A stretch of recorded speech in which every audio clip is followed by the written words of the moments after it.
It's my first time taking a trip to a hot spring with a man.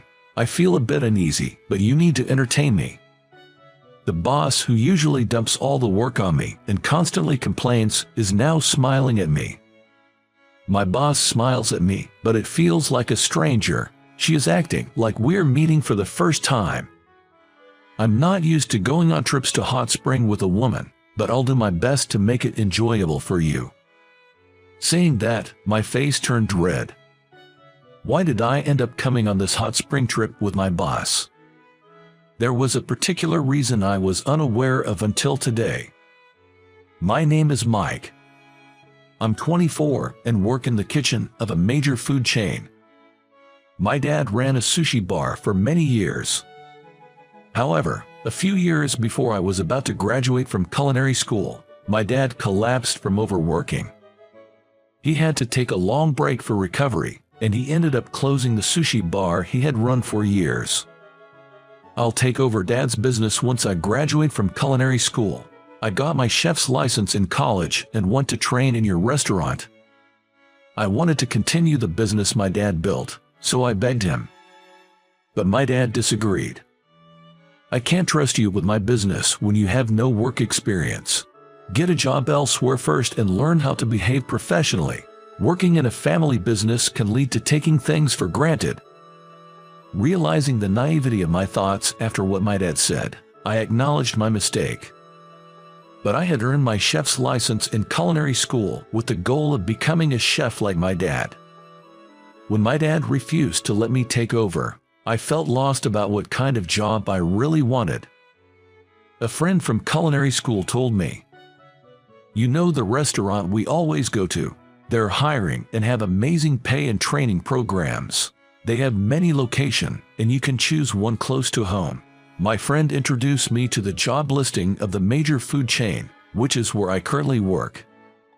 The pay is indeed much better than other job offers, and they even offer training programs abroad. Impressed with the unexpected benefits, I took the interview and was hired. It's been 3 years since I joined as a fresh graduate. I've been working hard to support my parents. However, there was one major problem at work. That was the bad relationship with my immediate boss. My boss, Arya, is the precious only daughter of the company's CEO. She's very strict at work, always pushing tasks onto me and constantly nitpicking. What's with this presentation? It's nothing like the picture. Customers will complain about this misleading photo. What's with this salty pasta? Did you mess up the seasoning? This is toxic. She would then throw away the dish I prepared. Yet, she never does any cooking herself and only chats with regular customers. I'm busy with customer service, so I'll leave all the cooking to you. She would leave all the kitchen tasks to me. Being alone and trying to prepare dishes for many customers at once can get overwhelming. My boss would come unexpectedly to check for even the smallest mistakes. Not just me, she would do the same with newcomers who had only been with the company for a few months. As a result, I've seen about 15 chefs resign in the past 3 years. If it wasn't for such a bossy manager, we wouldn't be struggling with staff shortages. I strongly disliked my boss, who was unreasonable and always complaining. On top of that, I couldn't stand the worsening staff shortage because of her. I have to prepare dishes for 20 customers all by myself. Her delegation of tasks is seriously messed up. Thankfully, I live with my parents, so I have them to vent my frustrations to. When the stress and fatigue from work build up, I would vent to my parents and they would listen. My dad would silently nod while my mom would say, "That sounds tough." But I noticed a complex look on their faces whenever they listened to my complaints, a mix of concern and sadness. Maybe they're tired of my constant complaints. Did I get carried away? I noticed the look on my parents' faces and reflected on my actions. I started to hold back on my complaints to them. A few months passed, and then my birthday came. Thanks for always working hard. Every once in a while, you should take some time off," my mom said, handing me a spa voucher. "But only for one person. Aren't we going as a family?" I was surprised, but my mom, with a hesitant look on her face, said, "Ever since your dad collapsed, he hasn't been eating much, right? It's risky for him to go to a hot spring because he might faint." Indeed, since my dad collapsed from exhaustion a few years back, he had lost a lot of weight from not eating much. His blood pressure and pulse weren't stable, and he was under the care of his primary doctor for his arrhythmia. Taking him on a spa trip would indeed be risky. I mean, we don't have to go to a hot spring. Aren't these things supposed to be for the whole family? I had a slight complaint towards my mom, but considering my dad's condition, I couldn't voice it. "Well, maybe going alone once in a while isn't a bad idea, thanks, I'll enjoy it." I smiled at my mom, who looked relieved and said, "I'm glad you liked it." The following month, during the long weekend, I went to the spa alone with the voucher my mom had given me. As soon as I arrived at the spa hotel, there was a woman arguing with the receptionist in the lobby. "There's no way my reservation isn't in. Isn't this a mistake on your part? Please check properly." I recognized the assertive voice of the woman. It was the same voice of my boss I hear at work. "Arya, what are you doing here?" I was surprised to see my boss, but she approached me aggressively. "I was supposed to meet my parents here, but there's no reservation under their name. Why are you here?" My boss seemed quite furious and lashed out at me. "Calm down," I said, handing my voucher to the receptionist. "We've been expecting you, sir. You have a reservation in the same room with this lady." The receptionist, with a relieved expression, handed me a key to a room. "Wait a minute, I came alone. I'd like separate rooms, please." I hastily conveyed this, but the receptionist showed me the reservation form and said, "But you clearly reserved a shared room." My boss, who had been assertive a little while ago, looked as if she was about to panic. I decided to head to our room and discuss the situation further with my boss. As soon as we entered the room, she called the CEO. "Dad, what's going on? I wasn't told I'd be sharing a room with a subordinate." She seemed upset with the CEO for a while, but after hearing some explanation, she looked dejected. "So that's what it was. You could have told me directly." Then she got off the phone with the CEO. And the boss, looking downcast, explained the situation to me. Actually, for a while now, my dad mentioned that he would invite his childhood friend, a sushi chef, to add sushi and sashimi to our restaurant's special menu. She struggled to find her words. I didn't understand what he meant when he said, "Don't be too hard on your subordinate. He's an important business partner and you're betrothed." Now I finally get it. I can't believe I'm engaged to you. I calmly responded. "I hadn't heard about you being my fiancé either, but my dad is indeed a sushi chef." There was an awkward silence between us. Unable to bear it any longer, I called my dad. "Hello, Dad, what's this about sharing a room with my boss? Please explain." I asked in a voice close to tears, and my dad chuckled and replied, "I knew you two weren't getting along. I couldn't bring myself to tell you she's your fiancée. Is it true about the engagement?" I was taken aback, and my dad proudly explained. "Her dad and I have been friends since childhood. It's hard for me to work alone, so he's helping expand my sushi and sashimi dishes to his restaurant chain."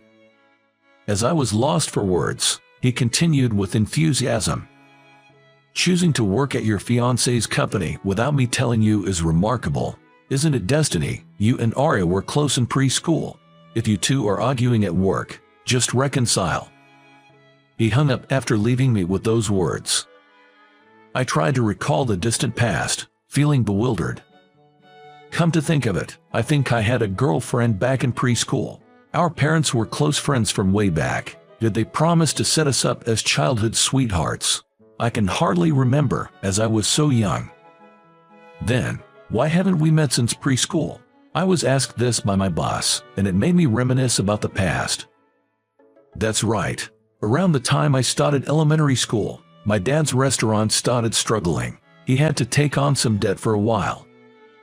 Then, my boss suddenly looked up, surprised. I remember that my dad's restaurant also faced troubles when I was in elementary school. Him copying another store's menu became a big problem. We both looked at each other and burst out laughing. So we both got busy helping our family businesses and just grew up without seeing each other. My dad, even being a businessman, has always been a bit clumsy with things like that. He could have just told me what was going on. We both laughed at how our parents handled things.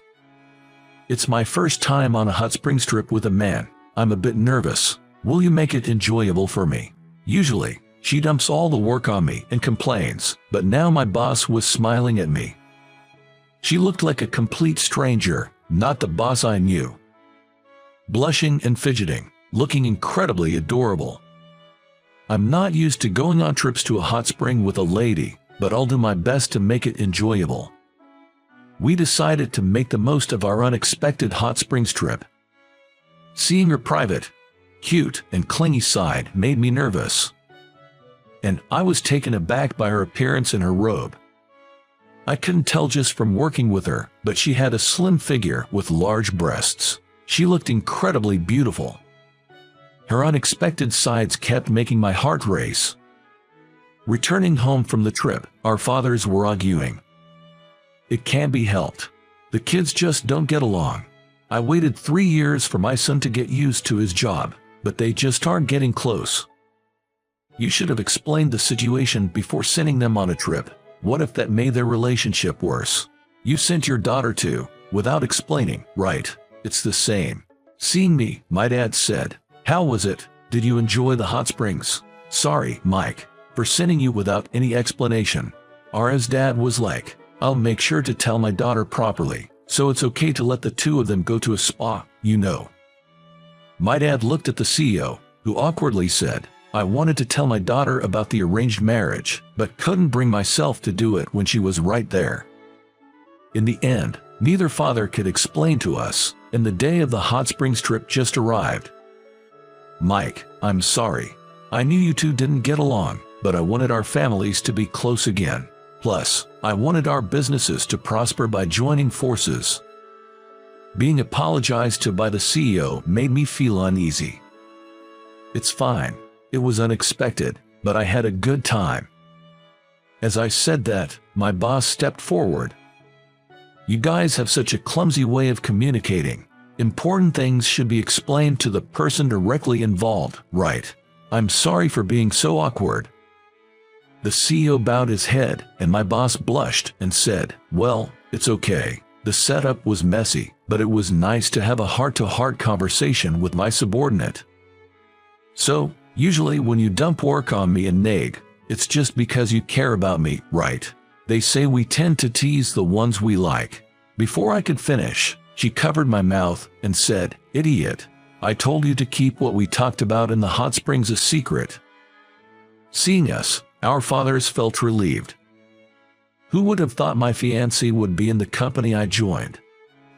How would college me react if he knew about this through time travel? But the biggest surprise was finding out that my boss, whom I thought disliked me, actually had feelings for me. If we hadn't gone on that hot springs trip, I might have never understood your feelings. I said, and she replied with a teasing smile. And I might have never confessed my feelings to you. We laughed, now dating as a couple. She's still strict at work, sometimes unreasonable, and dumps a lot of work on me. But if all that is out of love, I feel like I can handle anything. I wonder if after we get married, will you still be strict about the cooking? I muttered, and she replied with a stern face, did you say something? We're at work now, you know. Yes, ma'am. I'm sorry. I responded with enthusiasm and am hard at work today as well. Even during work, I daydream about marrying her and can't help but grin to myself, but that's a secret from her. Well, she might actually have a hunch that I'm thinking of proposing. So, what did you think? Subscribing to the channel would really boost my motivation. See you in the next video.